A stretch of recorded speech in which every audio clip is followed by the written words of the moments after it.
الحمدللہ رب العالمین والعاقبۃ للمتقین والصلاة والسلام علی سید المرسلین اما بعد فاعوذ باللہ من الشیطان الرجیم بسم اللہ الرحمن الرحیم محمد رسول اللہ صدق اللہ العظیم وبلغنا رسولہ النبی المبین المتین الکریم وصدق ذلک لمن الشاہدین والشاکرین والحمدللہ رب العالمین۔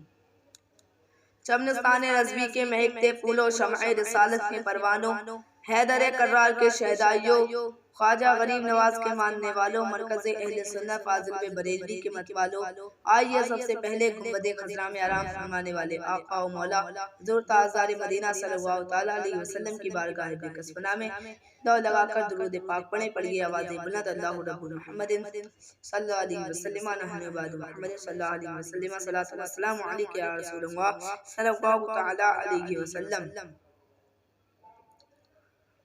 خوشبو بھی مہکے گی، سخن بھی مہکے گا، ان کا کلمہ جو پڑے گا وہ بدن بھی مہکے گا۔ تم صرف ایک پھول کی پتی پہ محمد لکھ دو، ایک دو پھول لگی سارا کا سارا چمن مہکے گا، ایک دو پھول لگی سارا کا سارا چمن مہکے گا۔ میرے نبی تو وہ ہیں جو اپنوں کو بھی عطا کرتے ہیں، غیروں کو بھی عطا کرتے ہیں۔ حضرات گرامی، خطبہ مسنونہ کے بعد میں نے جو آیت کریمہ تلاوت کرنے کا سبق حاصل کیا، اس کا ترجمہ یہ گئے یعنی محمد اللہ کے رسول ہیں۔ حضرات گرامی، میرے نبی کی تو وہ شان گئے جو اپنوں کو بھی عطا کرتے ہیں، غیروں کو بھی عطا کرتے ہیں۔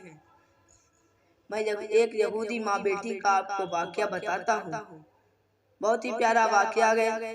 حضرات گرامی، ایک یہودی عورت ہوتی ہے، اس کے شوہر کا انتقال ہو جاتا ہے۔ جب اس کے شوہر کا انتقال ہوتا ہے تو وہ اپنی بیوی کی گود میں ایک امانت چھوڑ کر جاتا ہے۔ ایک امانت چھوڑ کر جاتا ہے، وہ امانت بیٹی کی شکل میں ہوتی ہے۔ حضرات گرامی، اب اس کی بیٹی بڑی ہو جاتی ہے، جب 7 سال کی ہو جاتی ہے اور اس کے باپ کو بھی انتقال ہوئے، 7 سال ہو جاتے گئے۔ اس کے بعد اب بیٹی بھی 7 سال کی ہے۔ اب ایک دن وہ 7 سال کی بچی اپنی ماں سے کہتی ہے، ماں میں تجھ سے کچھ پوچھنا چاہتی ہوں۔ اب وہ اتنی چھوٹی بچی جب یہ بات اپنی ماں سے کہتی ہے تو اس کی ماں بھی سوچنے لگتی ہے، بھلا یہ اتنی چھوٹی بچی مجھ سے کیا پوچھنا چاہتی ہے۔ 7 سال کی بچی کو آپ جانتے ہیں کتنی بڑی ہوتی ہے۔ حضرات گرامی، جب اس بچی نے یہ کہا تو اس کی ماں نے کہا، بیٹا پوچھو کیا پوچھنا چاہتی ہو۔ وہ بچی کہتی ہے، ماں کیا مدینے میں کسی کے باپ کا انتقال ہو جاتا ہے تو اسے کیا کھانے کے لیے کھانا نہیں دیا جاتا؟ 3 دن ہو گئے میں بھوکی ہوں۔ اگر مدینے میں کسی کے شوہر کا انتقال ہو جاتا ہے تو اس کو اوڑھنے کے لیے دوپٹہ نہیں دیا جاتا ہے کیا؟ 7 سال ہو گئے میرے باپ کو انتقال کرے ہوئے۔ جب سے میرے باپ کا انتقال ہوا گئے تب سے میں نے آپ کے سر پر دوپٹہ نہیں دیکھا گئے۔ جب ننھی سی بچی نے یہ بات کہی تو اس کی ماں کی آنکھ میں آنسو آ گئے۔ اب وہ ماں اپنی بچی کو سلا دیتی ہے۔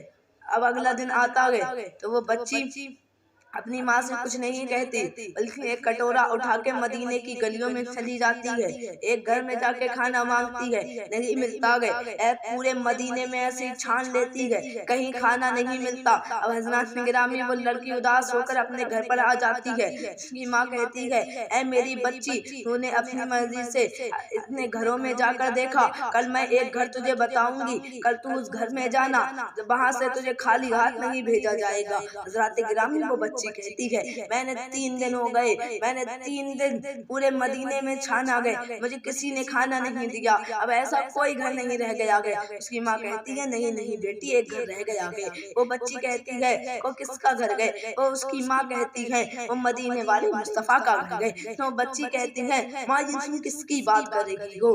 میں کس منہ سے اس کے گھر پر جاؤں، کس منہ سے اس کے دروازے پر جاؤں؟ اس کو تو میرا باپ گالی بکا کرتا تھا، مدینے والے مصطفیٰ کو تو میرے मेरा चचा गाली बका करता था, उस मदीने वाले मुस्तफा को मेरा ताऊ गाली बका करता था, मैं क्या मुंह लेकर उस मदीने वाले मुस्तफा के दर पर जाऊं।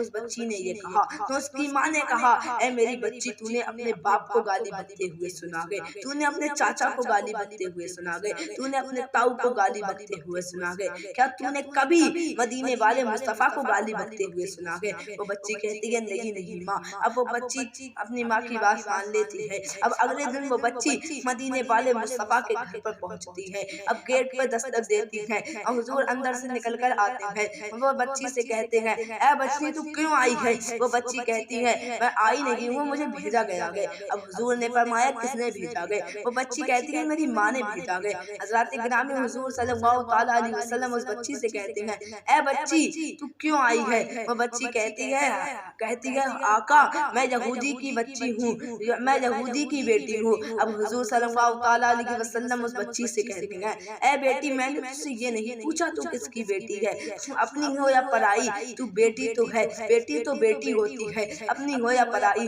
हुजूर ने इतना कहा। अब उस बच्ची से पूछा, ऐ बच्ची तू क्यों आई है। वो बच्ची कहती है, हुजूर मेरे घर में 3 दिन से खाना नहीं, मेरे घर में 3 दिन से आग ही नहीं चली, मेरे घर में 3 दिन से चूल्हा नहीं जला गए, मैं 3 दिन से भूखी हूँ। हज़रत गिरामी, अब मेरे हुजूर ने जब ये बात सुनी, मेरे हुजूर अंदर जाते हैं और उस दस्तरखान से, इस दस्तरखान पे हज़रत फातिमा खाना खाया करती हैं, जिस दस्तरखान पे हज़रत अली खाना खाया करते हैं, उस दस्तरखान से इस पे हुसैन और हसन खाना खाया करते हैं, उस दस्तरखान से जिस पे हज़रत अली खाना खाया करते हैं, उस दस्तरखान से खाना उठा कर ले आते हैं। खाना उठा कर लाने के बाद मेरे हुजूर उस बच्ची को खाना दे देते हैं। अब वो बच्ची कहती है, आका आपने मुझे खाना तो अता कर दिया, लेकिन अगर मैंने जब से मेरे बाप का इंतकाल हुआ गया, तब से मेरी माँ मैंने अपनी माँ के सर पर दुपट्टा नहीं देखा गया, आपके पास कोई टुकड़ा पड़ा गया तो वो टुकड़ा मुझे अता कर दीजिए। मेरे हुजूर ने जब इतना सुना, अंदर घर के अंदर जाते हैं,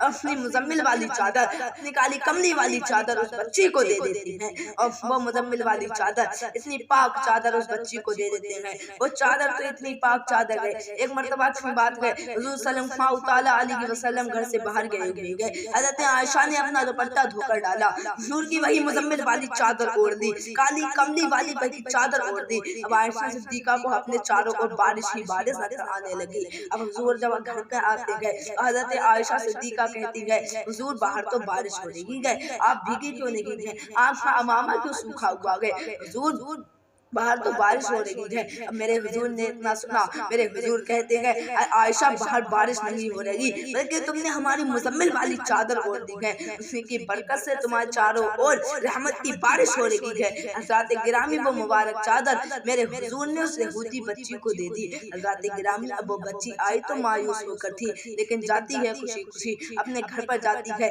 अपनी माँ, उसकी माँ जब देखती है कि खाने के साथ साथ चादर भी लाई है, उसके बाद उसकी माँ वो अपनी माँ को खाना देती है और चादर देती है, कहती है, माँ लो ये चादर ओढ़ लो। उसकी माँ कहती है, मैं ये चादर नहीं ओढ़ूंगी। उसकी बच्ची, उस माँ की बेटी कहती है, वही यहूदी की बेटी कहती है कि ऐ माँ, ये इतनी पाक चादर है, इतनी पाक चादर है, ये हुजूर की मुजम्मिल वाली चादर है, तुम इसको ओढ़ने से इनकार कर रही हो। उसकी माँ ने कहा, मैं ओढ़ने से इनकार नहीं कर रही, लेकिन ये चादर पाक है और मैं नापाक हूँ, पहले मैं अपने आप को पाक कर लूँ, अपने दिल को पाक कर लूँ, उसके बाद ही मैं ये चादर ओढ़ूंगी। अब औरत वो अपनी, उसकी बच्ची अपनी माँ से पूछती है, कहती है, ऐ माँ, हम नापाक होते हैं तो पानी से पाक हो जाते हैं, लेकिन अपना दिल कैसे साफ करोगी। वो माँ, उसकी माँ कहती है, ऐ बेटी, मैं पहले पाक हूँ, पानी से पाक हो जाऊंगी, उसके बाद मैं ये चादर ओढ़ दूंगी, अब मेरा दिल भी साफ पाक हो जाएगा, मेरा दिल भी साफ हो जाएगा। अब वो औरत मदीने के मैदान में निकल जाती है और सबसे कहने लगती है, ऐ मदीने वालों, गवाह रहना कि मैं मदीने वाले मुस्तफा का कलमा पढ़ रही हूँ। मैं इस वजह से नहीं पढ़ रही हूँ कि मदीने वाले मुस्तफा ने मुझे चादर अता की है, मदीने वाले मुस्तफा ने मुझे खाना अता किया है, बल्कि मैं इसलिए पढ़ रही हूँ जो अपने बंदों को, अपने जो دنیا میں کام آ سکتا ہے، وہ کل میدان محشر میں بھی جنت کی بشارت دے سکتا ہے، وہ کل میدان محشر میں بھی جنت عطا کر سکتا ہے۔ میں اسی وجہ سے مدینے والے مصطفیٰ کا کلمہ پڑھ رہی ہوں۔ اب وہ یہودی عورت بھی مسلمان ہو جاتی ہے۔ اور حضرات گرامی، کچھ لوگ اسلام پر بھونکتے ہیں کہ اسلام ایسا دھرم ہے، اسلام ویسا دھرم ہے۔ حضرات گرامی، اس سے پاک دھرم کون ہو سکتا ہے؟ سنیے، جو راستے میں پڑی ہوئی اینٹ کو ہٹانے کی بدولت جنت کی بشارت دے دے، اس سے پاک دھرم کون سا ہو سکتا ہے؟ اس سے اچھا دھرم کون سا ہو سکتا ہے؟ حضرات گرامی، میں اپنی گفتگو کو یہیں پر ختم کرتا ہوں۔ وما علینا الا البلاغ۔ السلام علیکم ورحمۃ اللہ تعالی وبرکاتہ۔